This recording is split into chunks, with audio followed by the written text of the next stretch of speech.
A Republican representative here in the state of Florida is now facing a potential criminal investigation for violating an anti-cyberbullying law that he actually co-sponsored just a couple years ago.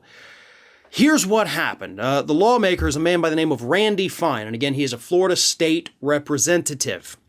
And several years ago, he co-sponsored, along with I think 26 other Republicans, the anti-protester bill here in the state of Florida. That's the one, that allows you to run over protesters with your car if they happen to walk into the street.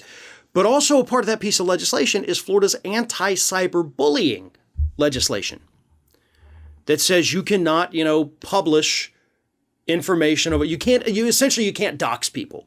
That's the best way to put it. No phone numbers, no addresses, no names, no, last known whereabouts, whatever that is. You can't do that in an attempt to encourage people to either harass, threaten, or otherwise cause harm to these individuals. That is punishable by law in the state of Florida, thanks to this bill that Randy Fine co-sponsored. Well, according to reports, Mr. Fine has allegedly been using his social media to do exactly that here in the state of Florida. He recently posted the information about a pro-mask school board member here in the state of Florida. So when a group of angry right-wing idiots showed up at her home to accuse her of child abuse, they said, quote, "Randy Fine says hello."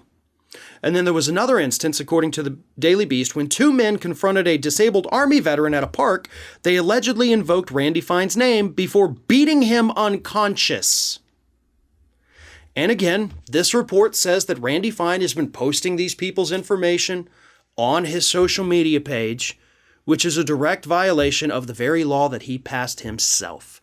Now, it's not clear what Fine's involvement was in actually drafting the legislation, but again, he was a co-sponsor of it because this was the knee-jerk reaction to the protests that had erupted in the state of Florida. They didn't want that to happen.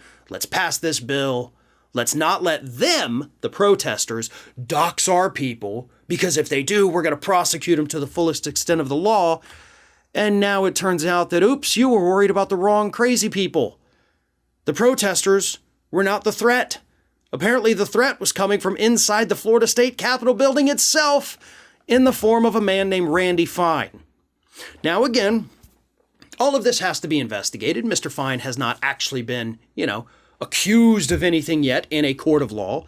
He certainly has not been charged, and he absolutely has not been convicted because we haven't gone through those other steps. But as far as we know, an investigation is now underway. But think about this for a minute, folks. If these reports are accurate, and I have no reason to doubt this reporting, Mr. Fine has been attacking these individuals because they disagree with him politically. That's what this is all about. This is about political disagreements. So he took it upon himself to post their personal information to his social media pages so that his extremist followers could go and do whatever. In the case of the disabled veteran, beat him unconscious and invoke Randy Fine's name while doing it. And it's that part, invoking Fine's name, that could absolutely get this man prosecuted. If his supporters obviously took these as instructions to go and bully these people, then yeah, Mr. Fine is going to face some pretty serious legal ramifications for this. And honestly, if the investigation shows that Mr. Fine did in fact dox these people on his social media sites, then I hope he does get prosecuted. I hope he gets stripped of office.